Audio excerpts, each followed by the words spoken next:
What's up, Ravens fans? It's a great week in Baltimore after the Ravens came up with a 21-0 victory over the Tennessee Titans. They're now 4-2 heading into this week's game with Drew Brees and the Saints. So lots of good questions in the mailbag this week. Let's go ahead and jump into it. The first question today comes from Harry Holland. The third. Holland the third. Harry W. Holland the third, sorry. Thank you. And the question is, when are the Ravens ever going to let Lamar Jackson throw the ball? His runs would be more effective if he was actually a threat to throw. I mean, I agree, but I think that this will come. I think that we still have a lot of games to be played and a lot of tricks still up the old sleeve. Yeah, rabbit sticking out of the hat. Exactly. So at some point, yes, I do expect the Ravens to pitch or hand the ball off or throw the ball to Lamar and watch him throw. So far, he's thrown the ball twice. So we've seen a little bit of it. He just hasn't completed it. And that's in a trick play scenario. He had a few more throws when he replaced Joe in week 1.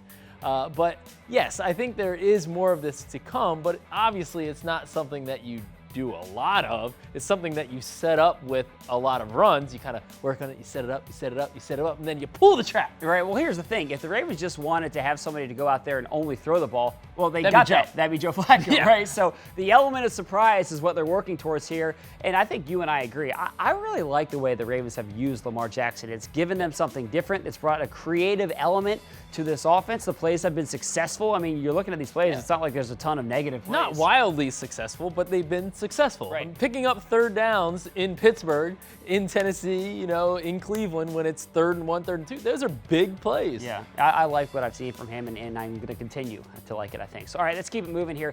This question comes from Ravens Nation 57, and the question is, with Za'Darius Smith having a standout season, what are the odds of the Ravens signing him to a long-term deal as a free agent? Well, this is a really interesting question, and we saw a lot of this in the mailbag this week because everyone's already wondering, are the Ravens going to be able to keep Za'Darius Smith? People are already getting nervous after his 3-sack performance against Tennessee. To be honest, I think it's going to be tough to keep him, and it's not a knock on Za'Darius Smith. I just think that there's going to be a lot of suitors who are interested in him. People have been comparing him to Pernell McPhee, honestly, since the time he got drafted here 4 years ago, and Pernell signed a $40 million contract, and that was a few years ago. I mean, I think that Za'Darius is absolutely going to be in that range. He's got 5.5 sacks through 6 games. Let's say he goes up and puts up 10 sacks this year, which is absolutely within the realm of possibility. This is a guy that someone's going to pay $8, $9, $10 million a year. Well, I think somebody's going to look at Za'Darius Smith and say, hey, this is a late bloomer. We're going to get him in his prime, and we're going to pay him accordingly. Now, I do think that the situation is a little bit different from Pernell McPhee and from Paul Kruger because Terrell Suggs is